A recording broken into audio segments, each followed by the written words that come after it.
Bem-vindos e bem-vindas a Urucuia, um podcast feito para te ajudar a ler Grande Sertão Veredas e outras obras do nosso amado João Guimarães Rosa. Eu sou o Marcos Alvito. Bom, pessoal, hoje vamos ter o episódio 7 do Urucuia Podcast, e esse episódio 7 é diferente, é um episódio sobre um dos enigmas do livro. Quando se passa a ação do Grande Sertão Veredas? É isso que a gente vai tentar responder no programa de hoje, tá certo? Valeu, gente, um abraço. Oi, pessoal, tudo bem? O programa de hoje é sobre um dos grandes enigmas do Grande Sertão Veredas. O Grande Sertão Veredas, na verdade, tem vários enigmas. A gente não sabe, e isso a gente não vai saber, como é que Celorico Mendes, o pai de Riobaldo, conheceu a mãe dele, né? A mãe do Riobaldo, a Bigri. Não sabe como é que o Riobaldo e a mãe foram mandados para longe. A gente também não sabe nada sobre a mãe de Diadorim.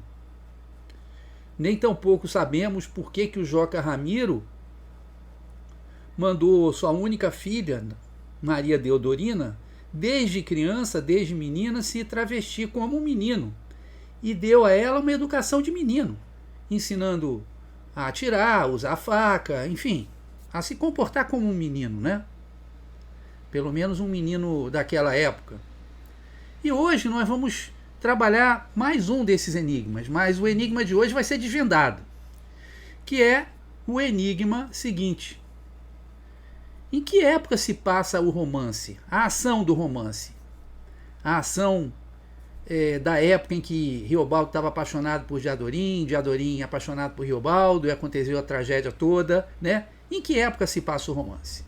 Bom, a primeira coisa que a gente tem que dizer é que, de início, a impressão que a gente tem é que é um tempo impreciso, porque o autor, o Guimarães Rosa, né?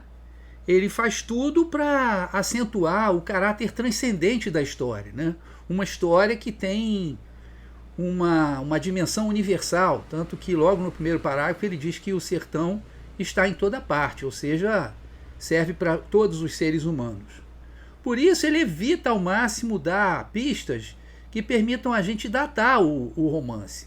Até porque poderia haver uma coisa muito chata, que é os intérpretes quererem estabelecer relações diretas com um determinado período da história do Brasil, com um determinado presidente, coisas do gênero. Então ele faz tudo para que a gente não saiba exatamente como, em que época que transcorreu o romance. Pelo menos não possa datar totalmente. Mas eu hoje vou conseguir datar. Pelo menos eu vou tentar mostrar a vocês como é que a gente pode fazer isso, né? Bom, mesmo com poucas pistas, está muito claro que o romance, que a ação do romance, né, aquelas andanças do Riobaldo e Diadorim, subindo e descendo o norte de Minas, entrando pela Bahia, passando por uma frestinha de Goiás, é claro que isso aconteceu, não tem a menor dúvida, durante a Primeira República, né? Aquele período que vai da proclamação da República, do fim do Império, em 1889, até 1930, com a Revolução que levou Getúlio Vargas ao poder. Esse período também era chamado antigamente de República Velha, mas hoje em dia os historiadores preferem chamá-lo de Primeira República, porque República Velha é um nome, digamos assim, inventado depois de 1930 para desmerecer o que tinha havido antes. Então, na Primeira República, entre 1889 e 1830. Por quê? Porque esse período é um período de apogeu dos chamados coronéis, não é? Desses homens que baseavam seu poder na riqueza derivada da propriedade de terras, usada sobretudo para a criação de animais, para a criação de gado bovino, nas suas ligações com o governo, não é? E por fim, mas não menos importante, no controle de exércitos privados com dezenas e às vezes centenas de jagunços. Como o próprio padrinho, que na verdade é pai do Riobaldo, Celorico Mendes, ele explica, ele diz assim: a vida é vera é outra do cidadão do sertão. Política, tudo política, e potentes chefias. Adiante, por aí arriba, ainda fazendeiro graúdo se reina mandador. Todos donos de agregados valentes, turmas de cabras do trabuco e na carabina escopetada. Domingos Touro, no Alambiques. Major Urbano, na Macassá. Os Silva Salles, na Condreúba. No Valval, Dona Próspera Blasiana. Dona Adelaide, no Campo Redondo. Simão Avelino, na Barra da Vaca. Mozar Vieira, no São João do Canastrão. E o Coronel Camucim dos Arcanjos, comarca de Rio Pardo. E tantos e tantos. Nisto, que na extrema de cada fazenda, some e surge um camarada de sentinela, que sobraça, ou seja, que abraça o pau de fogo e vigia feito onça que come carcaça. Ei! Mesma coisa no Barranco do Rio. E se descesse São Francisco, que aprova, cada lugar é só de um grande senhor, com sua família geral, seus jagunços 1000, ordeiros.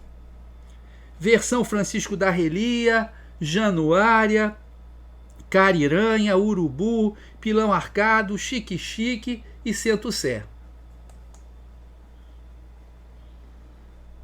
Vocês se lembram que num programa anterior eu mencionei o fato de que a palavra sertão ela veio de desertão, quer dizer, de uma região muito pouco habitada. Não tem a ver com a questão da aridez do solo, tem a ver com a ausência de ocupação humana.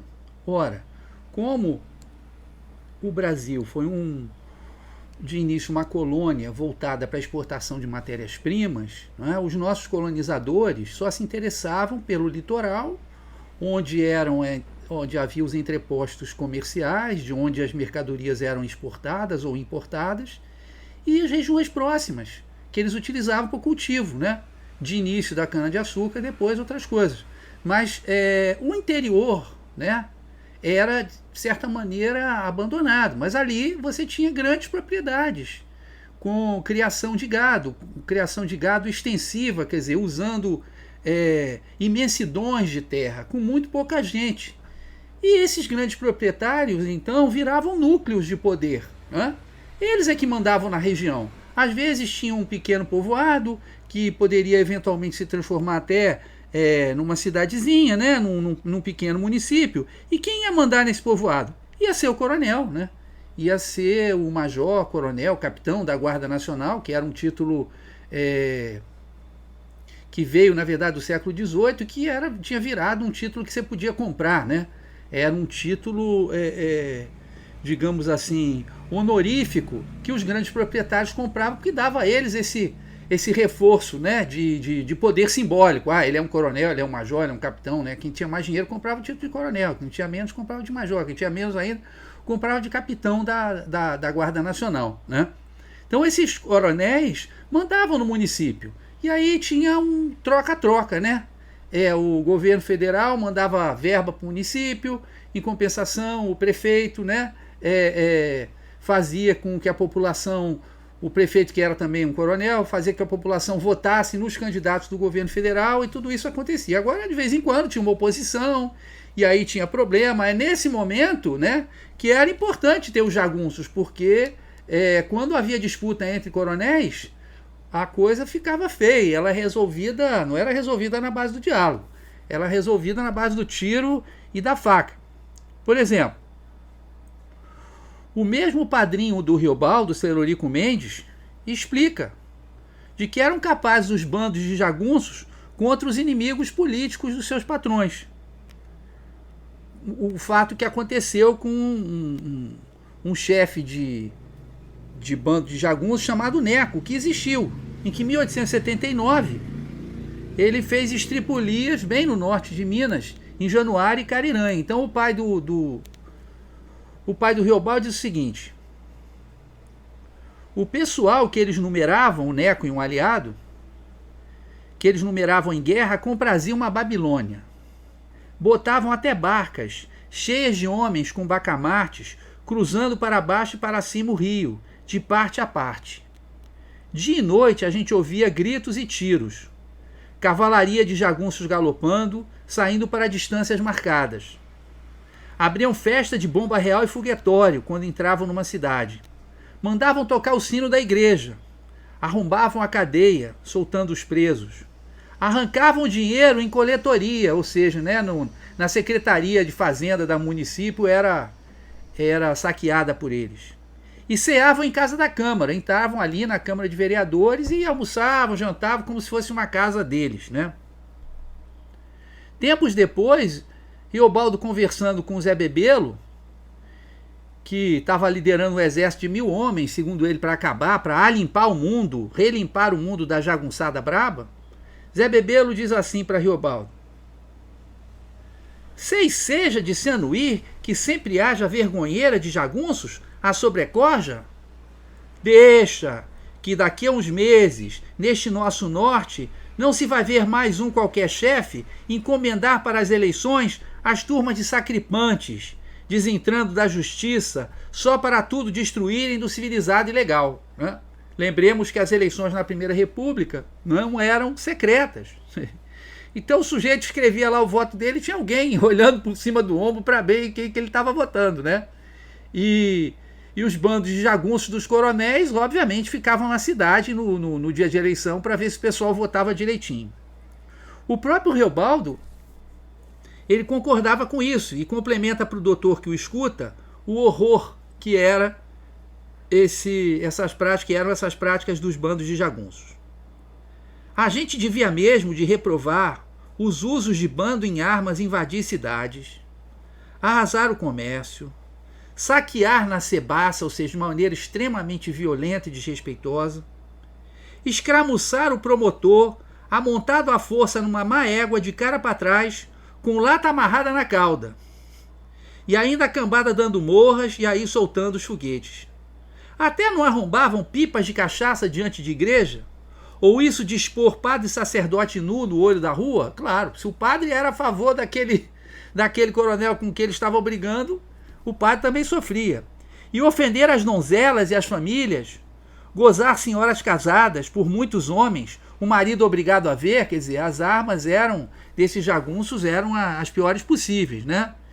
A violência, o terror, o desrespeito completo para fazer pressão, né? Então, obviamente, uma coisa a gente já pode dizer com certeza: isso aconteceu durante a Primeira República.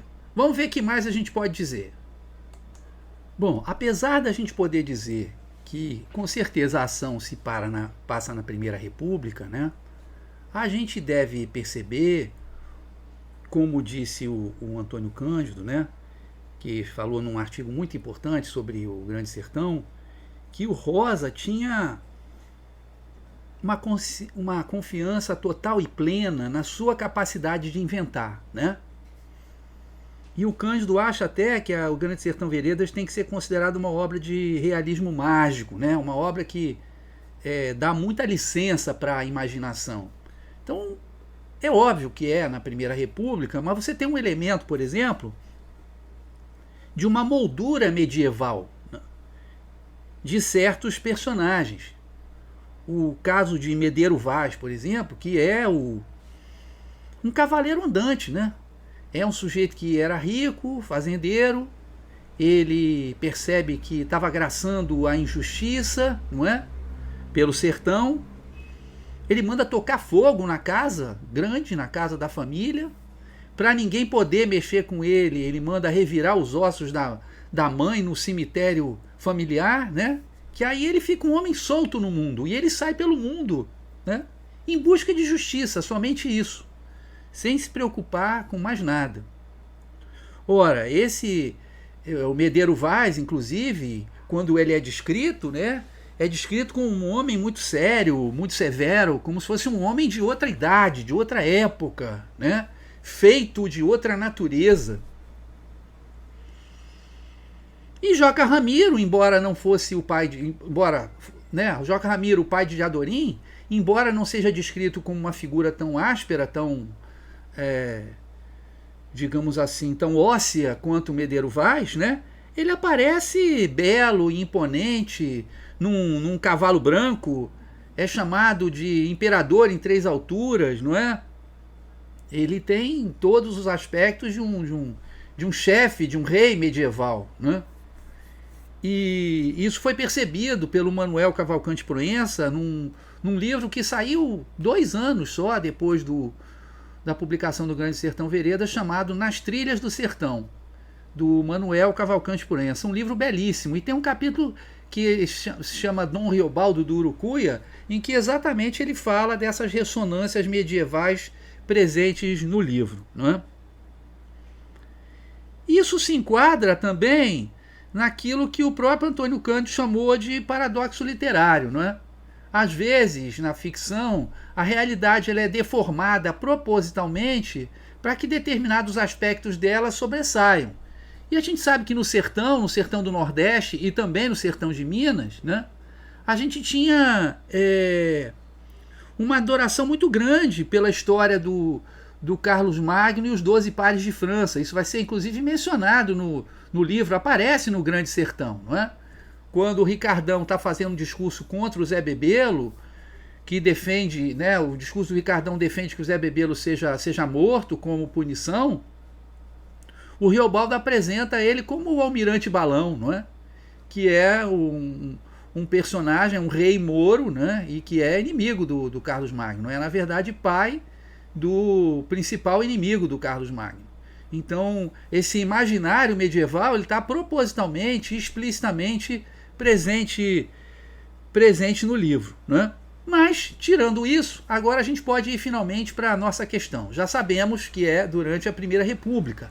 Mas quando exatamente? Porque a Primeira República ela dura 41 anos, né? E quando é que aconteceram essas aventuras do Riobaldo de Diadorim, né? O Rosa teve uma chance incrível para que a gente datasse perfeitamente o romance. Quando o Riobaldo sai em busca de informações acerca de Diadorim, ele encontra aquilo que hoje nós chamamos de certidão de nascimento, de Maria Deodorina da Fé Bittencourt Marins. E diz que ela foi levada à pia batismal em um 11 de setembro de 1800 e tantos. Ele podia dar a data, mas ele não dá a data, né? Ele queria que a sua história tivesse um tom mítico, que se passasse mais ou menos numa época, mas não exatamente datando essa época. Ora, uma outra característica que mostra que a gente está na Primeira República, né, é o personagem Zé Bebelo, porque ele representa o sonho dos positivistas de ordem e progresso, né? Ele vem dizendo que vai implantar a ordem, que vai acabar com a desordem da violência dos bandos de jagunços, e ele promete que depois disso ele será eleito deputado e aí sim virá o progresso, que ele vai botar fábricas, escolas, hospitais, etc. O Zé Bebelo aparece como um demagogo positivista, digamos assim. Sem falar que ele percorre os campos gritando viva a lei, né? Viva a ordem, portanto. Mas é viva a ordem com o revólver na mão. Não é a Constituição. Bom, tem alguém que tenha proposto uma datação? Sim. Um dos maiores especialistas no Grande Sertão Veredas, se não o maior especialista vivo na obra, é o alemão Willy Bolle, que é professor de literatura na Universidade de São Paulo. E ele tem um livro importantíssimo chamado Grande Sertão.br, Grande Sertão tudo junto.br, em que ele diz que a ação do livro se passou na primeira década depois da proclamação da República, mais ou menos entre 1890 e 1900. E a narração aconteceu também na Primeira República, na sua última década, entre 1920 e 1930, não é? Eu tenho o maior respeito pelo Willy Bolle, aprendi muita coisa com ele, mas eu vou ter que discordar dessa hipótese dele e eu vou explicar o porquê. Ora, por que eu discordo do eminente Willy-Bolle? E com todo respeito, porque não há muitos indícios, mas existe um precioso que pipoca durante o jantar na casa de seu Assis Wababa, quando esse conversa com outro comerciante, o alemão Wupes. O Riobaldo tinha fugido da casa do pai, exatamente por causa do disse-me-disse, das fofocas, que diziam que ele era filho do Celorico e não afilhado, e ele, envergonhado, vai embora. Vai para Curralinho. E primeiro ele é bem recebido na casa do seu Assis Wababa, que era um comerciante, e o pai dele era um freguesão desse comerciante, né? Sem falar que seu Assis Wababa era pai da Rosa Guarda, que ensinou os primeiros amores ao Riobaldo. Mas enfim, quando eles estão ali, jantando, comendo aquelas comidas árabes maravilhosas, Riobaldo diz assim: seu Assis Wababa, gente, se prazia aquela noite com o que o Wupes noticiava, que em breves tempos os trilhos do trem de ferro se armavam de chegar até ali. O Curralinho então se destinava a ser lugar comercial de todo valor. Ora, o Curralinho, em 1923, veio a se chamar Corinto, né? Hoje é a cidade de Corinto, que aparece logo no primeiro parágrafo do Grande Sertão Veredas, como nós já vimos, né? Para os de Curvelo e Corinto, então, aqui não é o chamado sertão? Não é? Isso aparece, né? E nós sabemos que a estação de Curralinho, que depois seria a estação de Corinto, ela, da Estrada de Ferro Central do Brasil, ela foi inaugurada em 1904. Tá? Ora, então esse jantar aconteceu, sei lá, entre 1900 e 1902. Né? Porque isso faria sentido, né? Em breves tempos, aquela época não era tão apressada quanto hoje, a construção da estrada de ferro não era uma coisa também tão rápida. Então, se faltavam 2 ou 4 anos, para um local que nunca teve estrada de ferro, isso era pouca coisa, né? Então, vamos dizer que isso faz com que esse jantar do Riobaldo seja mais ou menos em 1900 ou 1902. Digamos que ele foi em 1900, tá? Ora, as aventuras do Riobaldo de Adorim duraram por volta de 2 anos, portanto, de 1900 a 1902. Vamos dizer que Riobaldo tivesse 18 anos, 20 anos, mais ou menos, quando ele saiu da casa do pai, né? E termina essas aventuras com a morte de Adorim quando ele tem 20, 22 anos, né? Ora, e em que momento o Riobaldo estaria narrando, né? Qual seria o momento da narrativa desse velho fazendeiro? Na minha opinião, o fazendeiro está narrando mais ou menos na época próxima à época em que o João Guimarães Rosa está escrevendo. Que ele está escrevendo aí o livro em 54, 55, ele está escrevendo O Grande Sertão, que seria publicado em maio de 56. Tá? E por que eu acho isso? Essa época é pouco antes do início do governo Juscelino Kubitschek, que começa em março de 56. Né? E o governo Juscelino de Kubitschek é um governo que promete progresso, que promete fazer o Brasil avançar 50 anos em 5, que promete superar o atraso. Ora, o que era visto como o suprassumo do atraso? O sertão, o interior do Brasil, né? Essa área é considerada subdesenvolvida, essa área é considerada de gente atrasada, né? E o livro vai ser uma ironia danada, porque o doutor vai ficar calado praticamente, não sabe responder quase nada. E é o sertanejo, é o fazendeiro do sertão que vai ensinar a ele as coisas, né? Então acho que a narrativa do Riobaldo fazendeiro, do Riobaldo velho, ela está acontecendo no período dessa euforia desenvolvimentista, né? Como ele diz assim, logo no 26º parágrafo da obra: o senhor veio tarde, tempos foram, os costumes demudaram, quase que de legítimo leal, pouco sobra, nem não sobra mais nada. Os bandos bons de valentões repartiram seu fim. Muito que foi jagunço, por aí pena, pede esmola. Mesmo que os vaqueiros duvidam de vir no comércio vestidos de roupa inteira de couro. Acham que traje de gibão é feio e capial. Ora, se a gente adotar a datação do Willy-Bolle, de que o Riobaldo fazendeiro estaria narrando lá em 1920, 1925, 1929, né? Quando ainda tinha muito jagunço no Brasil, não é? A gente sabe que, por exemplo, o cangaço, que é um fenômeno um pouco diferente, mas de qualquer maneira continuou até o final da década de 30, né? Se a gente achar que os jagunços tinham desaparecido na década de 20, né? Que na década de 20, que era uma década majoritariamente rural, 83% da população em 1920, 83% da população morava no campo. Imagina lá no interior, imagina lá no sertão, praticamente não tinha cidade, pouquíssimas cidades, as que tinham eram pequenas. Então como é que o vaqueiro, em 1920 e pouco, do sertão, tinha vergonha de chegar em Januária, tinha vergonha de chegar numa cidade do sertão vestido de couro? Na década de 20 não dá, mas na década de 50 já é outra história, tá certo?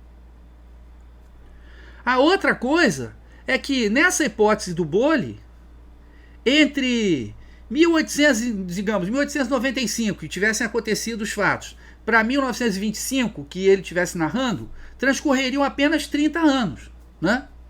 Então o Riobaldo seria um homem de 50 anos que está narrando. Esse velho fazendeiro seria um homem de 50 anos. Mas, sinceramente, em apenas 30 anos, essas mudanças não iam acontecer.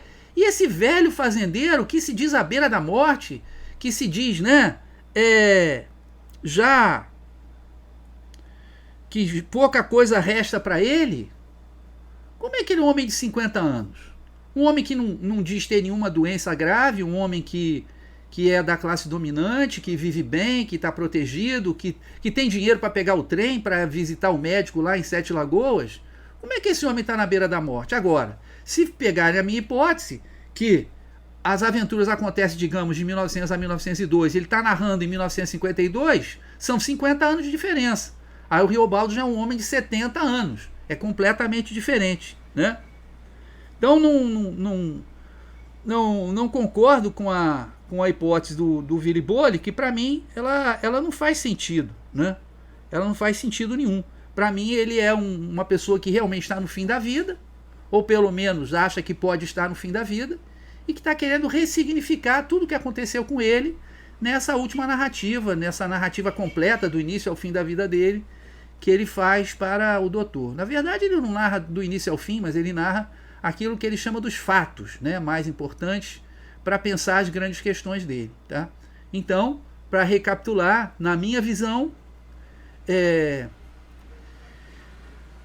as aventuras do Riobaldo de Adorinha aconteceram aí entre 1900, 1902, 1904, e a narrativa do velho fazendeiro, do Riobaldo, agora fazendeiro, em 1952, 1954, por aí.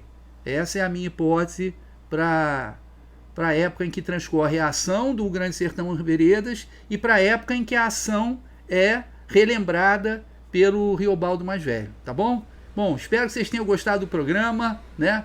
É uma questão importantíssima a gente saber, tentar datar o Grande Sertão Veredas, mas não é fácil.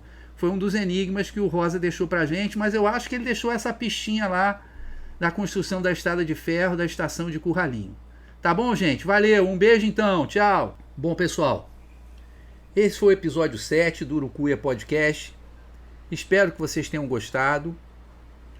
Foi um episódio diferente, dedicado a esse enigma. Será que a gente decifrou o enigma? Adoraria ouvir a opinião de vocês.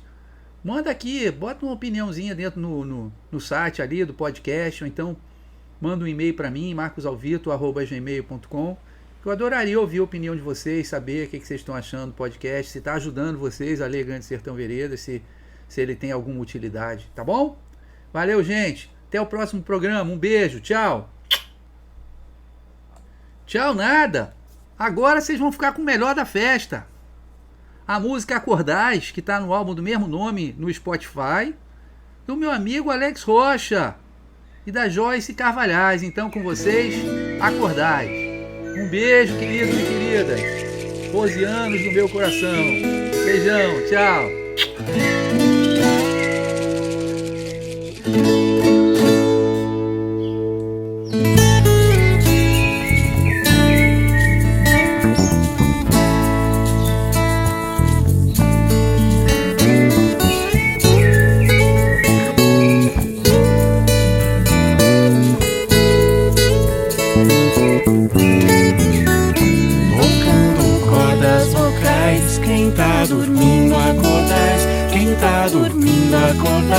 Quem tá dormindo, acordais.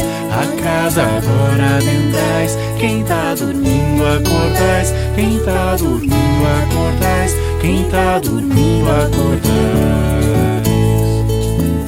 Peço licença ao Senhor, trago cantigas de paz, viola fina ensaiando, o pôr do sol nos quintais, passarinho vem se achegando, o som entre os laranjas.